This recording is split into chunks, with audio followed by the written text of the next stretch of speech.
Nouvelle vidéo, nouvelle journée, nouveau concept. Aujourd'hui, on va parler d'un sujet qu'on m'a beaucoup demandé, le vin en Bourgogne, et plus particulièrement les accords mets vins. Allez, c'est parti.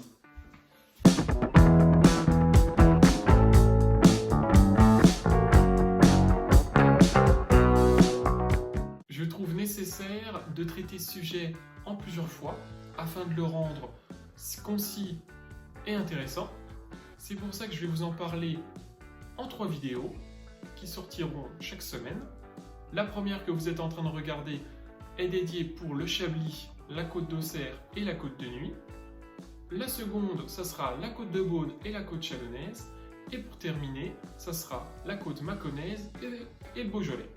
Allez, c'est parti pour la première. On commence par le vignoble chablisien, qui va être autour de la ville de Chablis et qui va commercialiser 4 appellations. Chablis Grand Cru, Chablis Premier Cru, Chablis Village et Petit Chablis. Et pour le vignoble auxerrois, ça va être au sud de Auxerre, où on va être autour de la petite ville de Saint-Brie-le-Vineux, où ils font bien sûr du Saint-Brie, et on va commencer tout de suite par ce vin-là. C'est le seul vin en Bourgogne ayant le cépage Sauvignon. Le Sauvignon qu'on va retrouver dans la Loire, mais là en Bourgogne. Les vignerons lui réservent les coteaux exposés au nord et à l'ouest, qui va apporter une certaine fraîcheur au vin. Avec un sol bien marneux, ce sont des vins acidulés et assez vifs, avec des notes de pommes vertes et d'agrumes, et qui vont bien s'épanouir assez jeunes, avec un potentiel de garde d'entre 5 à 6 ans, pas plus. Pour nos accords mets et Saint-Brie, quand on va avoir un vin assez jeune, on va plutôt le tourner pour l'apéritif. Et quand il va avoir plusieurs années à être vieilli dans la cave, on va l'associer avec par exemple des fruits de mer, des poissons en général, comme du saumon en aumônière avec des légumes à la vapeur, car il va avoir une belle acidité qu'on va compenser. Une quiche lorraine également peut très bien faire l'affaire, et pour les fromages, on va aller sur un chèvre, comme un crottin de Chavignol, c'est très bon avec. Maintenant, on va s'attaquer à une appellation que tout le monde connaît, le Chablis, qui est le principal vignoble dans l'Yonne, et qui a réussi à imposer au monde entier son appellation, et l'image d'un vin blanc sec et minéral avec une belle personnalité. Comme je vous ai dit tout à l'heure, on va avoir 4 appellations qui sont consacrées. On va avoir le Chablis et le Petit Chablis. Le Chablis Premier Cru, où on va avoir 27 climats différents qui peuvent avoir 7 AOC. Et pour le Chablis Grand Cru, on va en avoir 7 de climats. On va avoir en général un potentiel de garde entre 3 à 5 ans.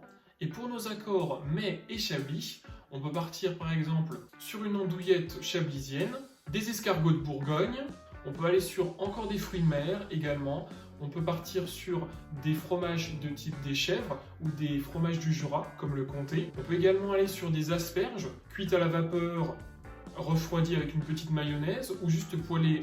Également des viandes blanches en sauce et bien sûr un poisson à l'oseille. Je vous le recommande bien sûr. Maintenant on va s'occuper de l'Irancy. L'Irancy va être uniquement produit en vin rouge et c'est un petit village vigneron bien pittoresque au fin fond d'un vallon qui va déboucher sur la rive droite de l'Yonne, donc à une quinzaine de kilomètres d'Auxerre. Je vous conseille quand même de y aller, c'est joli à voir. Alors l'Irancy est un vin assez robuste, issu du pinot noir, et de temps en temps on va retrouver un vieux cépage un peu oublié, le César. On va avoir à hauteur de 10% environ. Et un bon Irancy va avoir des notes de fruits rouges et de fruits noirs avec une belle charpente bien robuste et de belles rondeurs. Et avec son potentiel de garde de 5 à 12 ans, il peut bien sûr monter à entre 20 et 30 ans si on va avoir le César. Et pour nos accords mets et Irancy, on va aller sur de la charcuterie fine par exemple. On peut également aller sur un canard aux olives, du petit salé aux lentilles, un peu bourguignon, on peut très bien aller avec, que je vous mets en description la vidéo si vous n'avez toujours pas vu de la recette. Et en fromage, on va aller sur quelque chose d'assez fort en bouche, comme de l'époisse, du sous-matrin ou du langre par exemple. Alors, maintenant qu'on a fini le chablisien et l'auxerrois, on va s'occuper de la Côte de Nuits. Donc la Côte de Nuits, département de la Côte d'Or, qui s'étend sur 20 km aux portes de Dijon jusqu'aux alentours de Nuits-Saint-Georges. On va avoir 10 appellations communales et intercommunales, les appellations des AOC, et on va en avoir 24 en grand cru. Et ces sols sont essentiellement constitués de marne, d'argile et de calcaire.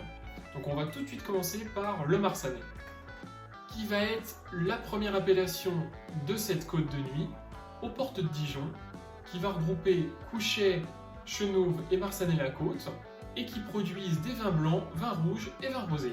Et pour l'appellation Marsanne rouge, on va avoir une belle couleur bien intense.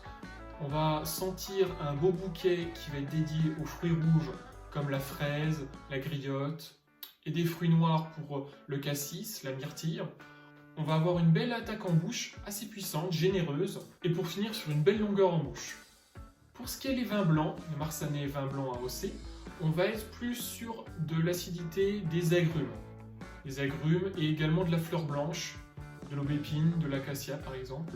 Pour ce qui se passe en bouche, ça va être assez ample, assez rond. On va avoir une belle fin sur la minéralité, qui est très agréable. Et pour les vins rosés, on va être sur un côté assez floral, vineux et gras. Pour les vins rouges, le potentiel de garde va être entre 5 à 10 ans. On peut aller jusqu'à 15 ans pour les bons millésimes. Pour les vins blancs, on va être entre 2 à 3 ans. Les bons millésimes, ça va être entre 8 à 10 ans. Et pour les vins rosés, on va souvent tourner autour de 2 ans. Et pour nos accords Mai et Marsanais, en vin rouge, on va partir sur une pièce de bœuf, de la côte de bœuf, de l'onglet à l'échalote par exemple. On peut également partir sur une dinde au marron et un vieux millésime comblera un fromage plutôt affiné comme un bon époisse ou un master. Pour nos vins blancs, on va partir sur une terrine de foie de volaille. On peut aller sur de la volaille prendre blanche, de la volaille de Bresse ou un poulet au morille. On peut également aller sur des poissons de rivière également, ou par exemple un filet mignon avec une sauce à la moutarde. Et pour les vins rosés, on peut faire tout un repas avec. L'été arrive, on peut sortir des bonnes grillades, des salades composées. On peut également aller sur des cuisses de grenouille par exemple, du crabe également et du rouget.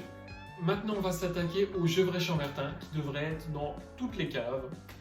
Alors, Gevrey-Chambertin va être à une douzaine de kilomètres au sud de Dijon, si vous connaissez vers la Combe-Lavaux, où on va avoir au nord, ça sera plus les premiers crus, avec un sol plutôt graveleux, et au sud, sur les coteaux bien exposés, on va avoir les 7 grands crus, que je vous mets bien sûr à l'écran. Pour nos accords Mai et Gevrey-Chambertin, on va partir sur des viandes assez typées, musquées. Un gibier à plumes ou à poil ferait très bien l'affaire. Parce qu'on va avoir des notes d'animal, de cuir dans ce vin, ou également un agneau avec une sauce brune, ou un michoui.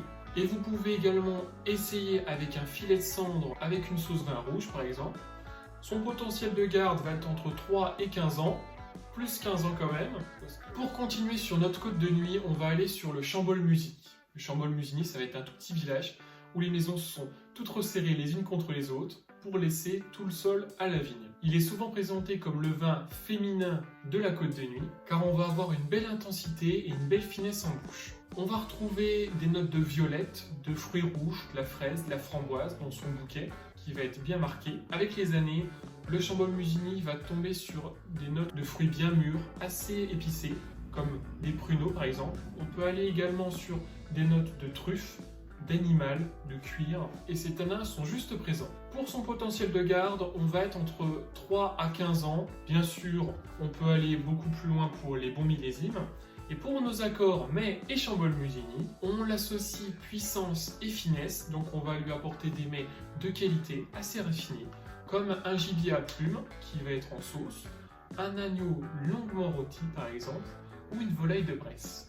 Et pour terminer la côte de nuit, on va s'arrêter sur Nuit Saint-Georges. Nuit Saint-Georges, au nord, on va avoir Vosne-Romanée et direction Beaune, on va s'arrêter sur Permaux-Prissé. Donc on va avoir des nuances qui vont apparaître parmi ces vins. On va avoir une production pratiquement que pour le pinot noir, mais quelques pieds de vigne en chardonnay sont plantés. Si vous en avez, vous allez avoir des saveurs plutôt briochées et mielées, que je vous conseille de goûter. Pour notre Nuit Saint-Georges, quand on va avoir un vin jeune, on va avoir des notes de cerise, de fraise, de réglisse et de rose.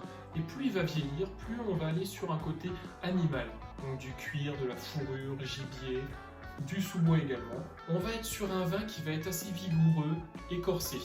On va avoir une belle charpente en bouche, un vin assez structuré, qui a du corps et de la mâche. Pour nos accords Mai et Chambol-Musigny, on va aller sur des viandes qui ont du goût.